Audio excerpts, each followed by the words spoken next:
First contact in the dark. The crystalline spires of the research vessel Luminous Seeker sparkled against the backdrop of unfamiliar stars. Chief Researcher Zixtal pressed her sensory appendages against the ship's viewing membrane, trying to make sense of their situation. The vessel's quantum field generators had failed catastrophically during their routine exploration mission, leaving them stranded in an unmapped sector of the galaxy. Status report, Zixtal called out, her bioluminescent patterns flickering with concern. The bridge crew of Visari scientists responded with their own patterns of distress. Primary systems are offline. First Engineer Nerix announced, his crystalline exoskeleton dimming with worry. The quantum field collapse has damaged our core matrix. We're operating on emergency power only. The Visari were known throughout their region of space as master scientists and researchers. Their crystalline bodies housed minds capable of processing vast amounts of data, and their ships were marvels of engineering that could fold space itself. But now, all that advanced technology had failed them. Communications, Zixtal asked, already knowing the answer. Our quantum entanglement array is dead, Communications Officer Velra replied. We're limited to primitive electromagnetic transmissions. No Visari outpost will receive those signals for decades. Zixtal's inner light pulsed with determination. The Visari were explorers, scientists. They had survived countless challenges through intellect and adaptation. Begin broadcasting on all frequencies. Perhaps we'll get lucky and find someone in this sector who hasn't abandoned radio waves yet. Days passed as the Luminous Seeker drifted through the void. The crew worked tirelessly to repair what they could, but without access to a quantum forge, their options were limited. Their energy reserves dwindled, and the ambient temperature aboard the ship began to drop. The Visari's crystalline bodies could survive extreme cold, but their consciousness would begin to fade as their core temperature decreased. On the seventh day, as Zixtal was recording what she feared might be her final research log, Veldra's voice rang out across the bridge. Chief, I'm detecting an artificial signal. The bridge crew gathered around the communication station, their bodies casting prismatic reflections across the walls. The signal was unlike anything in their database, a repeating pattern that seemed almost crude by Visari standards, yet carried unmistakable signs of intelligence. It's changing, Veldra announced. They're responding to our distress call. The message that came through their receivers was simple, transmitted in basic electromagnetic waves. Visari vessel, this is the United Earth ship Hyperion. We've detected your distress signal and are en route to your position. Please maintain transmission for targeting purposes. United Earth ship. Nyrix's crystalline form vibrated with confusion. I've never heard of this species. Before Zixtal could respond, their sensors detected a massive energy surge. Space itself seemed to ripple, and a vessel emerged from what appeared to be a crude tear in reality. The ship was unlike anything the Visari had ever seen. All angles and armored plates, with massive engines glowing like captured stars. By the first crystal, Veldra whispered. Their power output readings are off the scale, but the technology, it's so primitive compared to ours. How are they generating these energy levels? The human ship drew closer, its size becoming apparent. It was enormous, easily dwarfing the Luminous Seeker. The Visari watched in fascination as smaller vessels emerged from its hangars, approaching their stricken ship with what their sensors indicated were scanning beams. Another transmission came through. Visari vessel, our scans indicate your ship's unusual construction. We're detecting crystalline life forms and extreme low temperatures. We're preparing a specialized docking procedure and environmental protocols. Please stand by. Zixtal felt her scientific curiosity overcome her anxiety. These humans had somehow managed to detect their crystalline nature and were already adapting their rescue procedures. Their technology seemed to be a patchwork of brilliant innovation and crude workarounds, yet it was undeniably effective. They're extending some kind of docking tunnel, Nyrix reported. They're actively modifying it as they deploy it. I'm detecting rapid molecular restructuring. They're creating a compatible interface with our hull in real time. As the docking tunnel made contact with their ship, Zixtal realized that this encounter would change everything. The Viseri had always considered themselves among the most advanced species in known space, yet here was a race using what should have been primitive technology in ways they had never imagined. The airlock cycled, and the first humans entered the luminous seeker in environmental suits. Their forms were alien, bilateral symmetry, soft bodies protected by artificial shells, moving with surprising grace in the low temperature. The leader approached Zixtal, their suit's external lights dimming to avoid overwhelming the Viseri's sensitive optical receptors. Chief Researcher Zixtal, I'm Captain Sarah Chen of the UES Hyperion. Let's get your people to safety, and then we have a lot to talk about. As Zixtal watched her crew being carefully evacuated to the human vessel, she knew that the universe had just become a much more interesting place. The humans had answered their call for help, but in doing so, they had inaugurated a first contact situation that would reshape both their civilizations. The impossible rescue. The main hangar of the UES Hyperion buzzed with activity as human engineers and scientists worked alongside their Viseri counterparts. Captain Chen watched from an observation platform as crews constructed a massive crystalline containment chamber to house the damaged luminous seeker. The alien vessel gleamed under the specialized lighting, its hull reflecting patterns that seemed to dance across the hangar walls.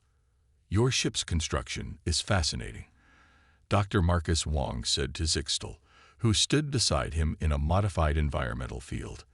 It's not just a vessel that carries you. It's practically alive itself, isn't it? Zixtal's crystalline form shimmered with what the humans had learned to recognize as approval. Yes, our ships are grown, not built.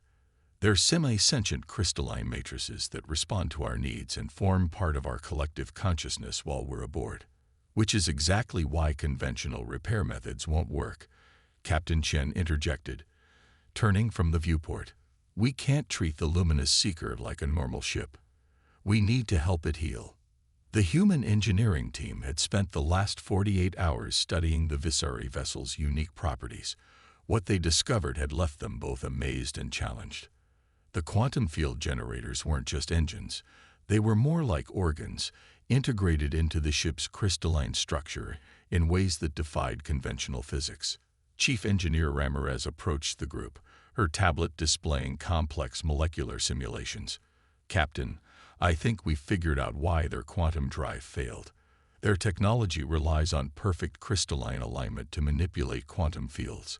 When they hit that cosmic string filament, it created a cascade of microscopic imperfections. Can we repair it? Chen asked, though she already suspected the answer from Ramirez's expression. Not with any technology we possess. The Viseri grow their ships using processes that took their civilization millennia to perfect. We can't replicate that. Zixtal's inner light dimmed slightly. Then we are stranded. Even with your generous hospitality, we cannot remain here indefinitely. Our people must know what happened to us. Dr. Wang's eyes suddenly lit up with that particular gleam that Captain Chen had learned to both welcome and fear. It usually preceded either a brilliant breakthrough or a spectacularly dangerous experiment. What if we don't try to repair it? He said, earning confused looks from both humans and Viseri. What if we help it evolve instead? Over the next few hours, Wang explained his theory. The human understanding of quantum mechanics was different from the Viseri approach, where the Viseri had mastered the art of growing perfect crystalline structures to manipulate quantum fields. Humans had developed ways to work with quantum uncertainty itself. We can't fix your quantum drive, Wang explained, projecting a holographic model of his proposal. But we might be able to help your ship adapt to its imperfections.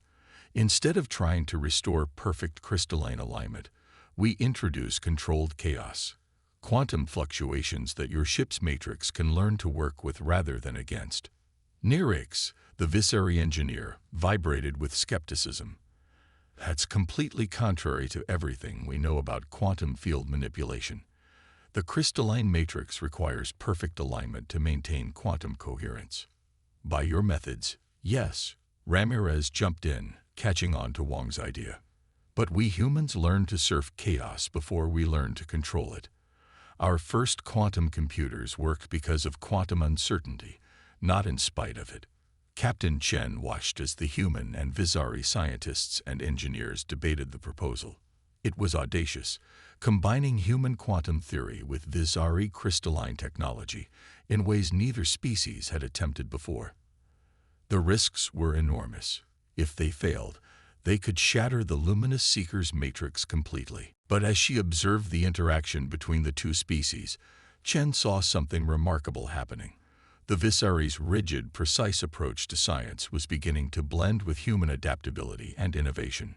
Where the Vizari saw immutable laws, the humans saw possibilities to bend them. We'll need to modify our quantum field generators to produce the initial disruption pattern, Ramirez said, her fingers flying over her tablet. And we'll have to write entirely new algorithms to predict how the crystalline matrix will respond. Our ship will resist the change, Nairix warned. Its very nature is to seek perfect alignment. Then we give it a better pattern to align to, Wong replied. Something that incorporates both order and chaos. Like jazz, but with quantum fields. The operation took 5 days of preparation. The Hyperion's quantum labs worked overtime, producing specialized field generators that would introduce controlled quantum chaos into the luminous seeker's matrix. The Vizari crew connected their consciousness to their ship, ready to help guide its adaptation. When they finally initiated the procedure, the hangar bay became a symphony of light and energy. The luminous seeker's crystalline structure sang with harmonics that no human had ever heard before, while quantum fields twisted in patterns that made the Vizari's rigid scientific principles bend like rubber. For 3 tense hours, the ship's matrix fluctuated between order and chaos. The Vizari crew maintained their connection, their own crystalline forms resonating with their vessel's transformation. Human engineers monitored quantum readings that broke every rule in their physics textbooks. And then, suddenly, it stabilized. The luminous seeker's structure had adapted, incorporating the quantum chaos into its matrix in ways that even Wong hadn't predicted. It wasn't the same ship it had been before. It was something new, a hybrid of Vizari precision and human chaos theory. The quantum field is stable, Ramirez announced, her voice filled with disbelief. It's actually more efficient than before. How is that even possible? Zixtal's form blazed with excitement. Our ship, it's not just adapted, it's evolved. It's doing things with quantum fields that we never thought possible. Captain Chen smiled as she watched the humans and Vizari celebrate their shared achievement. Sometimes the best solutions come from combining different ways of thinking, she said, even if those differences seem impossible to reconcile at first. The impossible rescue had succeeded, but more than that, it had proved that humanity's greatest strength wasn't just their technology or their determination.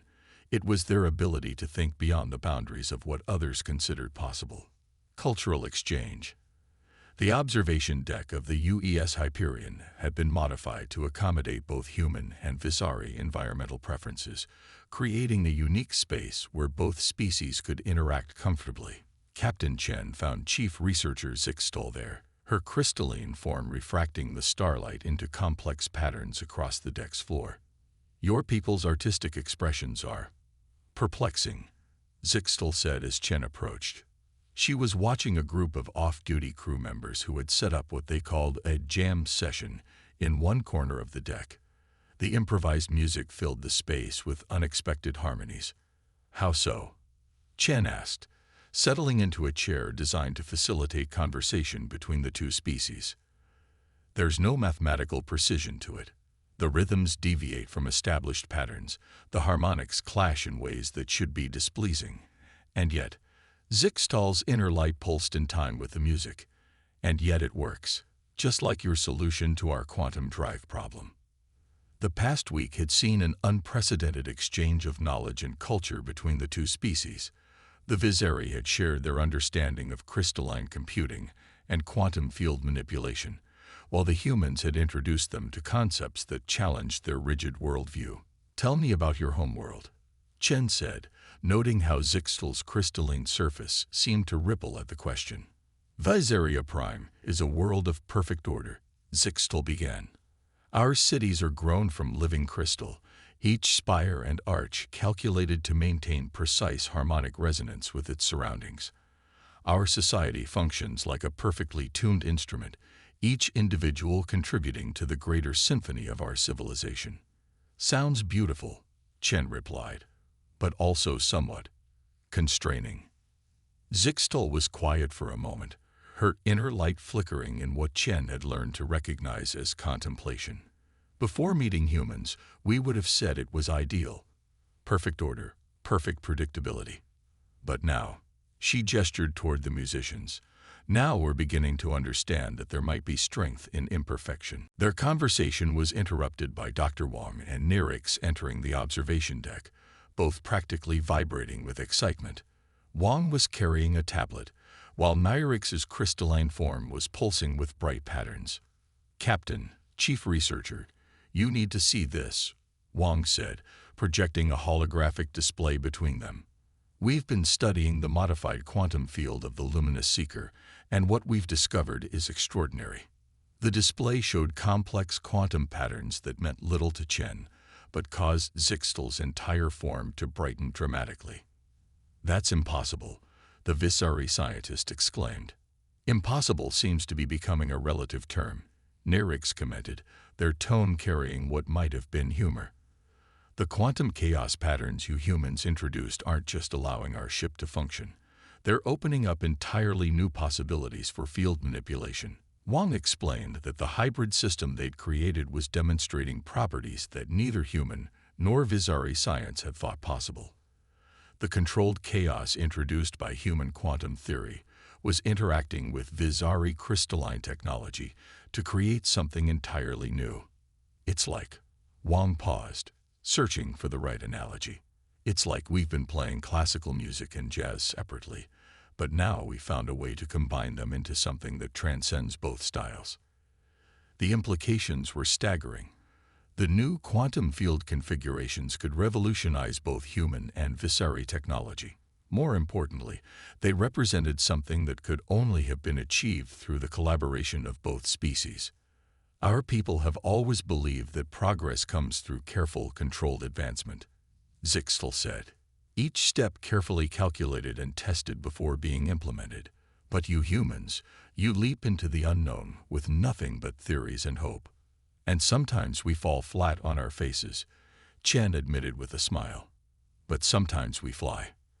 As if to emphasize her point, the musicians in the corner began a new piece, a strange blend of human jazz and their attempt to incorporate the harmonic frequencies that the Visari used for communication. It shouldn't have worked, the mathematical precision of Visari harmonics clashing with the improvisational nature of jazz. But somehow it created something hauntingly beautiful. "Perhaps," Zixtal said, her form swaying slightly to the music, "this is why our peoples were meant to meet. Not just to save our ship, but to learn from each other. To show us that there's more than one path to understanding the universe." The cultural exchange continued throughout the ship. Human crew members were learning to appreciate the complex mathematical beauty of Visari crystal formations, while the Visari were discovering the joy of unpredictability in human art and music. Engineers from both species worked together, combining their different approaches to create new technologies that neither could have developed alone. In the ship's laboratories, human and Visari scientists collaborated on projects that pushed the boundaries of both their understanding. The Visari brought their precise, methodical approach to quantum mechanics, while the humans contributed their talent for intuitive leaps and unconventional thinking. "You know," Chen said, watching the continuing interactions between their peoples, "when we first received your distress call, we thought we were just mounting a rescue mission. We never imagined we'd end up reshaping both our civilization's understanding of science and culture." Zixtal's crystalline form sparkled with what Chen now recognized as amusement. "And that, Captain, is perhaps the most human thing about this entire situation. You achieve your greatest breakthroughs when you're not even trying to break through." As the improvised music filled the observation deck, Human and Visari alike found themselves contemplating the strange paths that had brought them together, and the even stranger paths that lay ahead. The rescue mission had evolved into something far more significant, a testament to the power of combining different ways of thinking, of finding harmony in apparent discord, and of learning to appreciate the beauty in imperfection. The common enemy.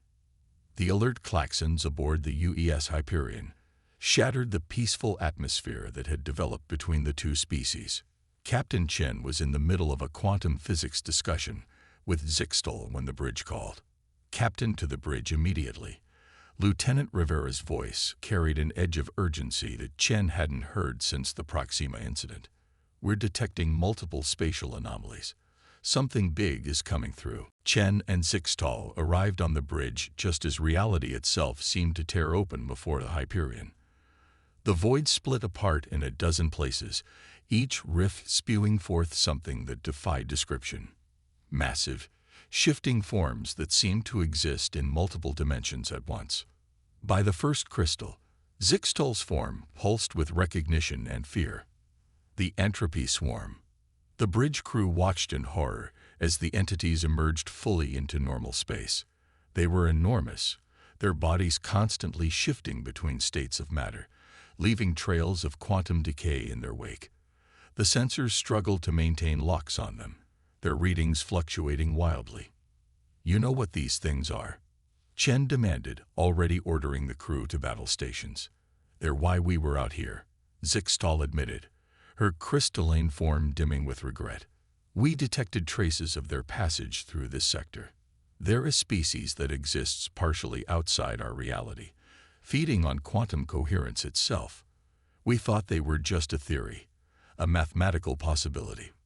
"Well, they're not theoretical anymore," Chen replied as the first wave of attacks hit the Hyperion.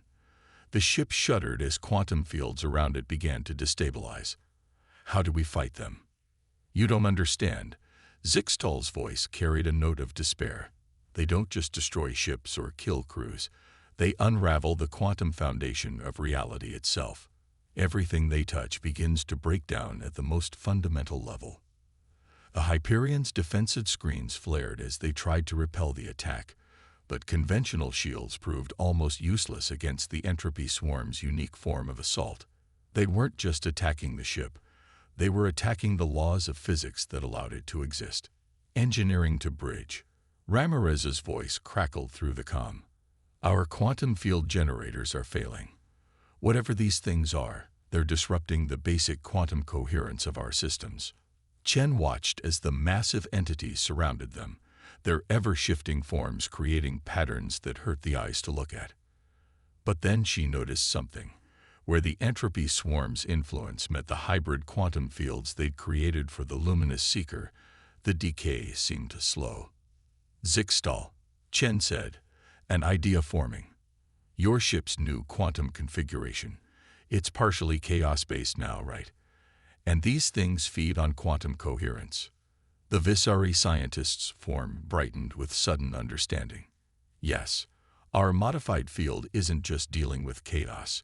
It's actively incorporating it into a new form of stability. These entities, they can't digest it as easily because it's already partially entropy-aligned." "Ramirez," Chen called over the comm, "can we modify our quantum shields to match the luminous seeker's new field configuration?" "It's possible, but we'd need to rewrite our entire defensive grid on the fly. We'd be flying blind for at least 30 seconds while the systems reconfigure." "We don't have a choice," Chen replied, watching as another ship system failed under the swarm's assault. "Zixtal, can your people help? We need your understanding of crystalline computing combined with our chaos theory." What followed was perhaps the most remarkable example of human-Visari cooperation yet. As the entropy swarm pressed their attack, human engineers and Visari scientists worked frantically to adapt the Hyperion's defensive systems. They were literally rewriting the laws of physics as they applied to the ship, creating the new form of quantum defense that existed somewhere between order and chaos. "Firing control reports all weapons are offline," Rivera announced as another system succumbed to the quantum decay. "We're running out of time, Captain." Almost there, Ramirez called out. The new field configuration is at 60%, 70, 80.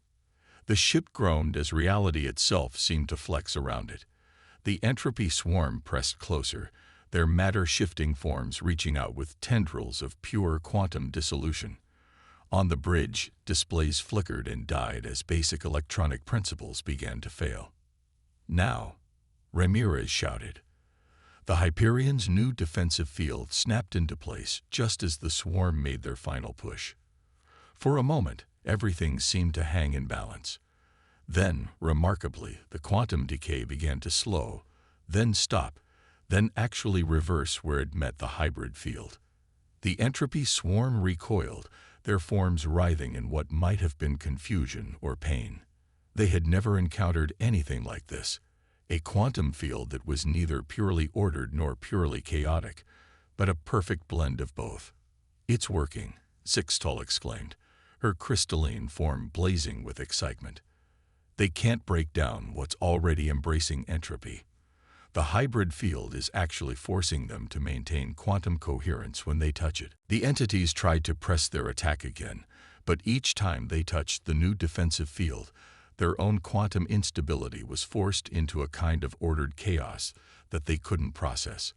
One by one, they began to retreat, their massive forms twisting back through their spatial rifts until only empty space remained. As the bridge crew breathed a collective sigh of relief, Chen turned to Zixtal. "I think we just discovered why our peoples were meant to meet. Your order and our chaos. Together we've created something that even reality-devouring monsters can't handle." "Indeed," Zixtal agreed, her form still pulsing with the excitement of discovery. "Though I suspect the entropy swarm will return. They've never encountered resistance before, and predators rarely give up easily." "Then we'll be ready," Chen replied, looking around at her mixed human and Visari bridge crew. "Together, we're stronger than either of us could be alone. And I have a feeling we're going to need that strength in the days to come." As the Hyperion's crew began assessing damage and making repairs, both humans and Visari knew that this was just the beginning. They had faced down a threat to reality itself by combining their different approaches to science and existence.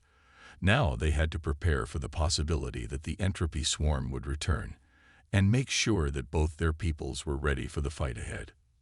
Legacy of Hope. 3 months after the encounter with the entropy swarm, the Hyperion approached Earth's orbital defense ring. The massive structure glittered in the sunlight, but now it was adorned with crystalline growths that pulsed with inner light, the first visible sign of human Visari cooperation. Captain Chen stood on the bridge with Zixtal, watching as a fleet of ships performed maneuvers nearby. Some were traditional human vessels, others were Visari crystal ships, and a growing number were new hybrid designs that incorporated both technologies. "The Council was skeptical when we first proposed the alliance," Chen said, remembering the lengthy diplomatic discussions that had followed their return. "But the data from our encounter with the entropy swarm convinced them. There's no arguing with the fact that we're stronger together." "Our own leaders were equally hesitant," Zixtal replied, her crystalline form shimmering with amusement. The idea of embracing chaos as a strength went against millennia of Visari philosophy. But seeing our modified ship outperform traditional designs, that was quite persuasive. The luminous Seeker, now permanently modified with its hybrid quantum drive, had become a template for a new generation of vessels. Its unique properties, the blend of Visari crystalline precision and human quantum chaos theory, had proven to be more than just a stopgap solution. It was an evolutionary leap forward in spacecraft design. "Dr. Wang's latest report just came in," Chen said, pulling up a holographic display. "The quantum integration facilities are ahead of schedule. We'll have the entire defense grid upgraded with hybrid fields within the month." The display showed various sites around Earth and key human colonies where crystalline structures were being grown under the guidance of Visari engineers. Meanwhile, human quantum physicists were teaching their Visari counterparts the principles of controlled chaos and improvisation that had proven so effective against the entropy swarm. And the early warning network? Zixtal asked, though she already knew the answer. Her own people had been instrumental in its design. Online and expanding. We've got detection arrays spreading out through both our territories. If the swarm returns, we'll know about it well in advance. But their preparations went far beyond mere defense. In laboratories and research centers across both human and Visari space, scientists of both species were making breakthroughs that would have been impossible just months ago. The combination of Visari precision and human creativity was opening up entirely new fields of study. Have you seen the latest data from the Cultural Exchange Program? Chen asked, switching the display to show scenes from various worlds. Humans were learning the intricate art of crystal singing, while Visari were discovering the joy of improvisational dance. Art galleries displayed works that combine mathematical precision with emotional chaos in ways that spoke to both species. It's remarkable, Zixtal said, her form pulsing with what Chen now recognized as joy. When we sent out that distress call, we never imagined it would lead to this. The bridge crew, a mix of humans and Visari, worked seamlessly together at their stations. What had once seemed like irreconcilable differences in approach and philosophy had become complementary strengths. The humans' instinct for innovation balanced perfectly with Visari precision and planning. Captain, Lieutenant Rivera called out, "We're receiving a priority message from Deep Space Array 7. They've detected quantum disturbances at the edge of charted space." Chen and Zixtal exchanged glances. "The swarm?" Chen asked. "No, something different. The pattern suggests it's another species, Captain. And they're giving off readings similar to what we were detecting when we first found the luminous seeker." "Another civilization in need of help," Zixtal observed, her crystalline form brightening. "Perhaps they too will bring their own unique perspective to our alliance." Chen smiled. "Signal the fleet. Let's go make some new friends." As the Hyperion prepared to jump to the source of the distress call, Chen reflected on how far they'd come. What had started as a simple rescue mission had evolved into something far greater, a transformation of both their civilizations. The humans had learned that chaos could be refined and directed, while the Visari had discovered that imperfection could be a source of strength. Together, they had created something new, a civilization that embraced both order and chaos, precision and creativity, tradition and innovation. More importantly, they had discovered that the greatest adventures often begin with a simple call for help. The Hyperion's hybrid quantum drive hummed to life, its crystalline components singing in harmony with the controlled chaos of human engineering. Around them, the joint human-Visari fleet prepared to jump. They didn't know what they would find at their destination, but they knew that together they could face any challenge the universe might present. As the fleet prepared for quantum jump, Zixtal's form pulsed with a particular pattern that Chen had learned meant contentment. "You humans have a saying," the Visari scientist said, "about how the whole can be greater than the sum of its parts." "We do," Chen replied, watching as the quantum jump countdown began. "I never truly understood it until now. Apart, we were two species bound by our own limitations. Together," Zixtal gestured at the fleet around them, at the blend of crystalline precision and human innovation that had created something entirely new. "Together," Chen finished, "we're writing a new chapter in the story of the galaxy." The Hyperion jumped, leading the fleet into whatever adventure awaited them. Behind them, Earth and Visaria Prime continued their own evolution, growing stronger together. And somewhere in the vast darkness between the stars, other civilizations waited to be discovered, each with their own unique gifts to bring to the growing alliance. The legacy of that first desperate call for help would echo through the centuries to come, a reminder that sometimes the greatest discoveries aren't made in laboratories or libraries, but in those moments when different peoples reach out to each other across the void, ready to learn, ready to grow, ready to become something more than they ever imagined possible.